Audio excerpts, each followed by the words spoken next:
Students, today we will discuss our new chapter Chemical Effects of Current। सभी अभी तक familiar होंगे electricity से, आपने पिछली क्लासेस में भी इलेक्ट्रिसिटी के बारे में पढ़ा होगा। और ये भी हम सबको पता है कि इलेक्ट्रिसिटी जो है ये बहुत यूज़फुल होती है और समटाइम्स डेंजरस भी हो सकती है। इसमें पिक्चर्स देखनी है और आंसर करने हैं क्वेश्चंस के। फर्स्ट देख लो, ये फिगर से ही पता लग रहा है लड़के को शॉक लगा है, झटका लगा है इसको बिजली का। और इसका है कि लड़के को शॉक क्यों लगा है और उसको क्या करना चाहिए अगर उसको शॉक से बचना है तो। फर्स्ट ऑफ ऑल देख सकते हो आप, इसके हैंड गीले हो सकते हैं, इसकी वजह से इसको शॉक लगा हो सकता है। और इसने प्रॉपर फुटवेयर भी नहीं डाले हुए, तो इसीलिए इसको शॉक लगा है। और सेकंड है, फिर कोई ऐसा चीज़ पहचान सकते हो आप फिगर में से जो इससे ज़्यादा चांस हो शॉक लगने के, तो नीचे देख सकते हो आप पानी बिखरा हुआ है, तो पानी के कांटेक्ट में आने से भी इसको शॉक लगा है। इस फर्स्ट में था बचने के लिए क्या कर सकता था, तो ये तो फुटवेयर पहन सकता था। फुटवेयर अगर पहने होते तो शायद इसको झटका ना लगता इतना।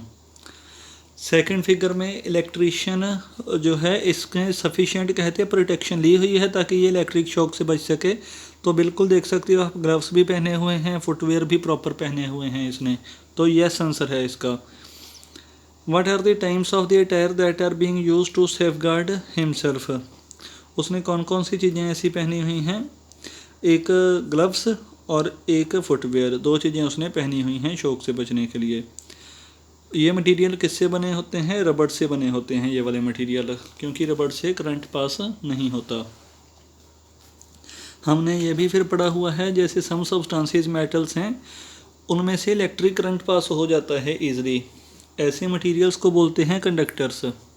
हाउएवर फिगर से भी आपको पता लग रहा है, जैसे वाटर है तो वाटर से इलेक्ट्रिक शॉक लगने के चांस ज़्यादा होते हैं।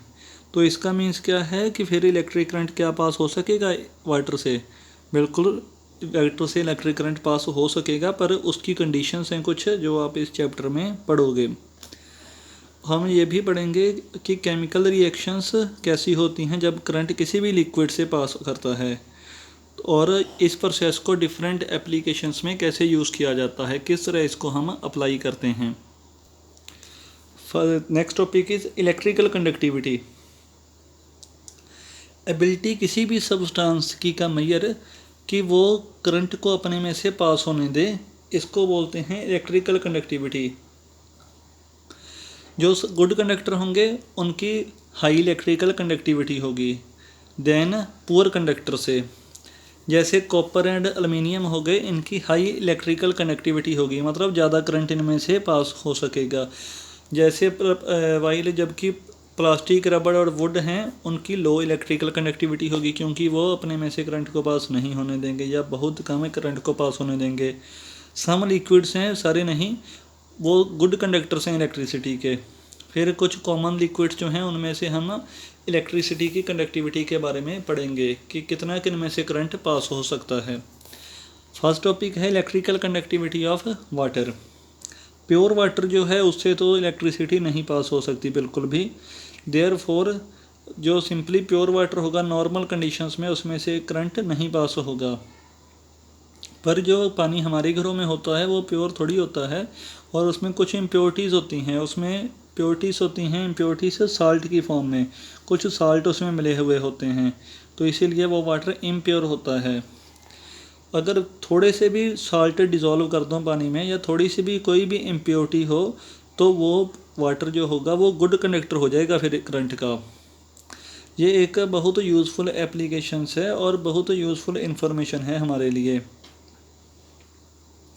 अगर इससे ये पता हमें चलता है कि अगर हम कंटेक्ट में आ जाएं इलेक्ट्रिकल एप्लियंस के और इम्प्योर वाटर के थ्रू, तो पॉसिबिलिटी है कि उसमें से करंट फिर पास होने लग जाएगा।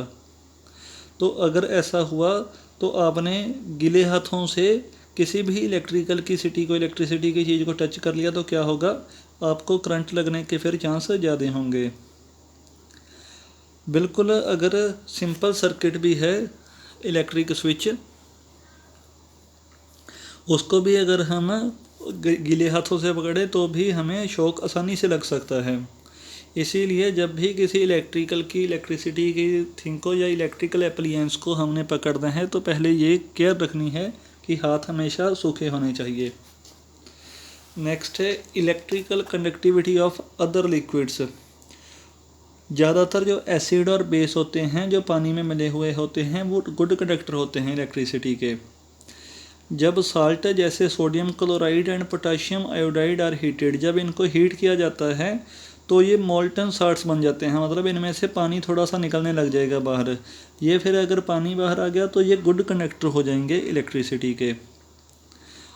कुछ सब्सटेंस हैं जो लिक्विड फॉर्म में भी होते हैं, जैसे अल्कोहल हो गया, ऑयल हो गए, वो बैड कंडक्टर्स हैं इलेक्ट्रिसिटी के, इसमें से इलेक्ट्रिसिटी नहीं पास हो सकती। नेक्स्ट है students, to study the electrical connectivity of common liquids and solutions. कितनी भी सारी चीज़ें इसमें ले ली हैं हमने और इलेक्ट्रिकल कनेक्टिविटी चेक करनी है। ये इजी सा एक्सपेरिमेंट है। एक इसमें सर्किट सिंपली लेना है और एक कोई भी प्लास्टिक का कवर आप ले सकते हो या कोई भी बीकर वगैरह ले सकते हो जिसमें आपने लिक्विड को डालना है, किसी को भी लिक्विड को लिक्विड में डालना है। ये एक एलईडी बल्ब लिया है। जब तो लिक्विड में से करंट पास होगा तो बल्ब जलने लग जाएगा, अगर करंट नहीं पास होगा तो बल्ब नहीं जगेगा, क्योंकि इसका मीन्स है कि उसमें से करंट पास आउट नहीं हो रहा। तो जितने भी यहाँ पे चीज़ें ले हैं सभी का हम चेक कर सकते हैं और ये चेक करके ये टेबल फिल करना है आपने। ये होमवर्क कर सकते हो आप बड़ी आसानी से, ये सारी चीज़ें आपके घर में होती हैं, तो ये सभी ने ये चीज़ करनी है।